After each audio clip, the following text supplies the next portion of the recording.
Shalom, salam jumpa untuk kita semua. Perkenalkan, nama saya Valentina Boru Sihombing. Saya akan membuat sebuah video pembelajaran untuk SMA kelas 10.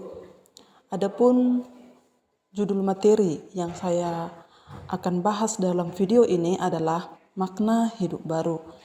Dan nats pendukungnya ada dua. Yang pertama Yohanes 3 ayat 3-6, 2 Korintus 5 ayat 17. Saya akan membacakan Yohanes 3 ayat 3 sampai dengan ayat 6. Yesus menjawab, katanya, "Aku berkata kepadamu, sesungguhnya jika seorang tidak dilahirkan kembali, ia tidak dapat melihat kerajaan Allah." Kata Nikodemus kepadanya, "Bagaimanakah mungkin seorang dilahirkan kalau ia sudah tua? Dapatkah ia masuk kembali ke dalam rahim ibunya dan dilahirkan lagi?" Jawab Yesus, "Aku berkata kepadamu, sesungguhnya jika seorang tidak dilahirkan dari air dan roh, ia tidak dapat masuk ke dalam kerajaan Allah. Apa yang dilahirkan dari daging adalah daging, dan apa yang dilahirkan dari roh adalah roh." Selanjutnya, pembacaan Alkitab 2 Korintus 5 ayat 17. 2 Korintus 5 ayat 17, demikian firman Tuhan. "Jadi, siapa yang ada di dalam Kristus, ia adalah ciptaan baru, yang lama sudah berlalu, sesungguhnya yang baru sudah datang." Sebelum melanjutkan konsep makna hidup baru, saya akan menyampaikan tujuan pembelajaran. Tujuan pembelajaran ada 4. Yang pertama, memahami konsep makna hidup baru secara alkitabiah, Yohanes 3 ayat 3-6, 2 Korintus 5 ayat 17. Yang kedua, menganalisis pengalaman pribadi tentang hidup baru. Yang ketiga, menemukan perbedaan manusia baru dan manusia lama. Yang ketiga, mempraktikkan buah-buah roh sebagai buah pertobatan setelah menjadi manusia baru. Yang pertama, kita akan membahas konsep makna hidup baru. Konsep makna hidup baru adalah meninggalkan dosa yang masih kita perbuat, menjauhi dosa, serta tidak melakukannya lagi. Secara umum, bagi seorang pelajar Kristen, makna hidup baru terkait dengan iman mereka dalam Yesus Kristus dan pengetahuan mereka tentang firman Tuhan. Makna hidup baru bagi seorang pelajar Kristen tidak hanya berfokus pada kehidupan masa kini, tetapi juga memiliki harapan akan kehidupan yang kekal bersama dengan Tuhan di surga. Di sini saya mengambil contoh tentang hidup lama dan hidup baru, itu sebuah sepatu lama dan sebuah sepatu baru. Kita bisa melihat dengan jelas perbedaan kedua-duanya. Kemudian selanjutnya ada foto seragam lama dan seragam baru. Nah, dari gambar itu kita akan menemukan konsep atau pengertian atau perbedaan manusia lama dan manusia baru. Manusia lama adalah manusia yang masih hidup dalam dosa. Ciri-cirinya ada di Efesus 4 ayat 18. Demikian firman Tuhan, "Dan pengertiannya yang gelap, jauh dari hidup persekutuan dengan Allah, karena kebodohan yang ada di dalam mereka dan karena kedegilan hati mereka." Kita akan membahas satu persatu. Yang pertama, pengertiannya gelap. Artinya tidak memiliki pengertian Tuhan, karena Allah belum menjadi Tuhan dan Raja dalam hidupnya. Maunya sendiri, pengertiannya sendiri, sehingga perilakunya menjadi masa depan yang gelap. Yang kedua, hidup jauh dari Tuhan. Itu Efesus 4 ayat 18b. Ciri hidup yang jauh dari Tuhan itu yang pertama, tidak memiliki damai sejahtera, tidak memikirkan masa depan, dan tidak memiliki keselamatan. Dan yang ketiga, bodoh dan degil. Itu Efesus 4 ayat 18c. Seorang yang bodoh atau orang yang menghancurkan diri sendiri, sadar atau tidak sadar, mudah terjerumus ke dalam dosa.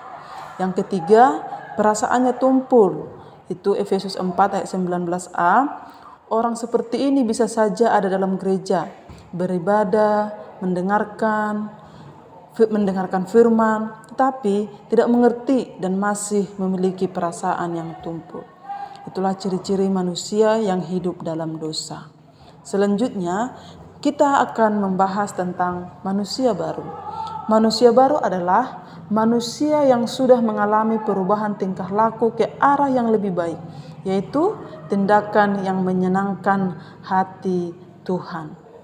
Nah, ciri-ciri manusia baru itu bisa kita lihat di Efesus 4 ayat 20. Yang pertama itu adalah selalu belajar, yaitu manusia baru selalu mempunyai kerinduan untuk belajar, untuk memacu diri mengenal Kristus.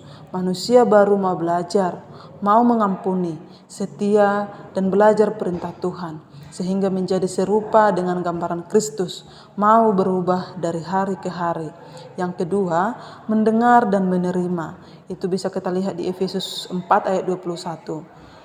Yaitu banyak orang yang menuntut namun sulit untuk menerima dan mendengarkan nasihat. Yang ketiga, harus meninggalkan manusia lama. Bisa kita lihat di Efesus 4 ayat 22. Dan yang keempat adalah hidup yang diperbaharui. Yaitu hidup kekristenan tidak hanya sekedar diperbaiki, namun mau dan merindukan memperbaiki diri kita setiap hari. Nah, izinkan Tuhan memperbaharui hidup kita setiap hari. Selanjutnya, setelah kita pun bisa belajar dari perumpamaan anak yang hilang. Nah, pelajaran berharga yang bisa kita ambil dari perumpamaan anak yang hilang ada 2 saya ambil. Yang pertama, berani meminta maaf ketika melakukan kesalahan. Yang kedua, mau untuk berubah menjadi lebih baik. Sebenarnya masih banyak pelajaran yang bisa kita ambil dari perumpamaan anak yang hilang. Namun untuk video kali ini saya mengambil 2 pelajaran bermaknanya. Kemudian selanjutnya, setiap orang dapat berubah. Perubahan itu bisa ke arah yang baik atau buruk. Jika berubah menjadi baik, itu adalah tanda kemajuan.